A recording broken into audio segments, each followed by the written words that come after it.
లక్ష్మి చెక్కుల పంపిణీ కార్యక్రమానికి విచ్చేసిన మా మండల ముఖ్య నాయకులకు, నా ముందున్నటువంటి మహిళా సోదరులకు, ఇతర ముఖ్య నాయకులకు, మా ప్రింట్ అండ్ ఎలక్ట్రానిక్ మీడియా సోదరులకు అందరు కూడా పేరు పేరున నా హృదయపూర్వకంగా నమస్కారాలు తెలియజేసుకుంటా ఉన్నా.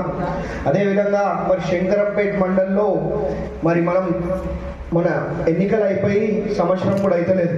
సంవత్సరం లోపలనే దాదాపు 1,68,00,000 రూపాయలు మనం కళ్యాణ లక్ష్మి షాదీ ముబారక్ ద్వారా మరి మన ప్రజలకు చెక్కులు పంపిణీ చేయడం జరిగింది అని చెప్పి మరి గర్వంగా సంతోషంగా వాళ్ళు తెలియజేసుకుంటూ, మరి ఏదున్నా ఇంకా ఇప్పుడే సినిమా కూడా స్టార్ట్ మొదలు కాలే, సినిమా అసలైన సినిమా ముందటుంది.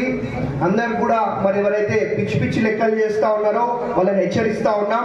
బిడ్డ మీరు 10 ఏళ్ళల్లా ఏదైతే అవినీతి చేసిరో అవన్నీ కూడా బయటికి గుంజుకొస్తాం.